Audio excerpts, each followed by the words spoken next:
बिस्मिल्लाहिर्रहमानिर्रहीम। Welcome to Roshi kitchen. आज मैं सबके पसंदीदा स्पेशल रसगुल्ला की रेसिपी शेयर करूंगी। इनको बनाना बहुत ही आसान है, हर कोई घर पर आसानी से बना सकता है। अब इनको बनाकर फ्रेंड्स और फैमिली को भी गिफ्ट कर सकते हैं। तो चलिए फिर इस रेसिपी को बनाना स्टार्ट करते हैं।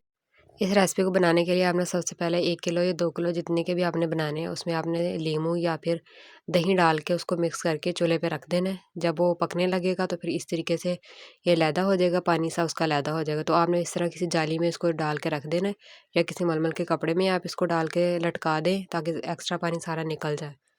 जब ये सारा पानी इसका निकल जाएगा तो ऊपर वाला जो हिस्सा रह जाएगा तो इसको हमने अच्छे तरीके से मसलना है। इस तरीके से आपने इसको हाथ की मदद से, हथेली से बिल्कुल अच्छे तरीके से आपने इसको मसलना है ताकि इसके अंदर का दाना जो है ना वो ख़त्म हो जाए और बिल्कुल मुलायम सा हो जाए।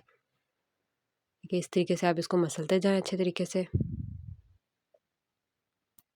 देखिए बिल्कुल मलाई की तरह हो गया, बहुत ही सॉफ्ट। अब इसके अंदर हमने कुछ इंग्रेडिएंट ऐड करने हैं। सबसे पहले हम इसमें सूजी ऐड करेंगे। 2 टेबलस्पून आप इसमें सूजी ऐड कर दें और 2 टेबलस्पून इसमें कॉर्नफ्लोर ऐड कर दें। कॉर्नफ्लोर नहीं हो तो आप इसमें मैदा ऐड कर दें।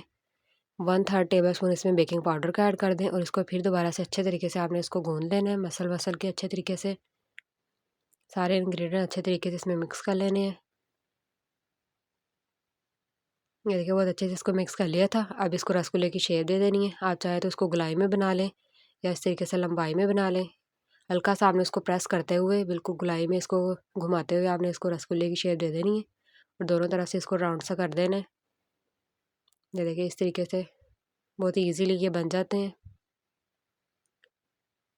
देखिए सारे रसगुल्ले मैंने बना लिए थे, कुछ मैंने गोलाई में बनाए हैं गोल गोल और कुछ लंबाई में। तो आप जो भी शेप देना चाहें, आपको जो भी पसंद हो। अब हमने शीरा तैयार करना है। 1 कप चीनी का ऐड करेंगे और 3 कप इसमें पानी ऐड करेंगे और थोड़े से फ्लेवर के लिए इसमें 1/2 टीस्पून इलायची पाउडर ऐड कर दें। इसको अच्छे से मिक्स करेंगे। ये देखिए चाशनी बन चुकी है। जब चीनी इसमें मिक्स हो जाए तो बहुत ज़्यादा इसको हमने नहीं पकाना, बस आपने चीनी को इसके अंदर मिक्स करना है। जब मिक्स हो जाए तो फिर इसके अंदर आपने सारे रसगुल्ले ऐड कर देने हैं।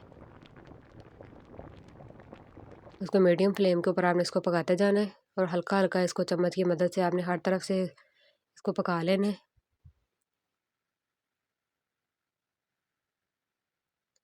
ये आस्ता आस्ता जैसे जैसे पकते जाएंगे खुद ही ये फूलते जाएंगे। ये देखिए बहुत अच्छे से ये बन चुके हैं, फूल चुके हैं ये। देखिए अपने साइज़ में ये डबल ट्रिपल हो चुके हैं। अब हल्का सा हमें इसको कवर लगा के पकाएंगे ताकि अच्छे तरीके से हर तरफ से चाशनी इसमें ऐड हो जाए और अच्छे से ये बन जाए।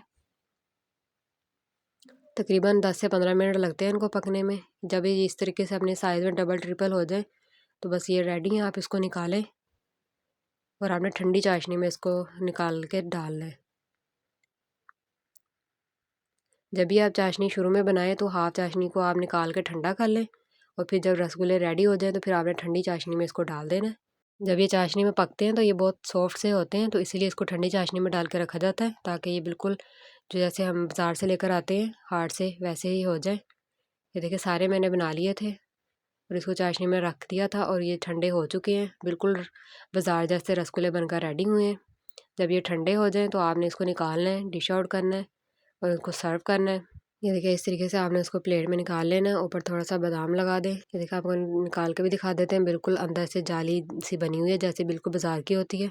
तो बहुत ही आसान रेसिपी है ये, इजीली बन जाती है और बिल्कुल बाजार जैसे बनते हैं। तो आप इस रेसिपी को ट्राई कीजिएगा, घर पे इनको बनाइए और इन्जॉय करें। वीडियो अच्छी लगी है तो लाइक कर दें और शेयर कर दें। चैनल को सब्सक्राइब कर लें ताकि आने वाली वीडियोज़ का नोटिफिकेशन मिलता रहे।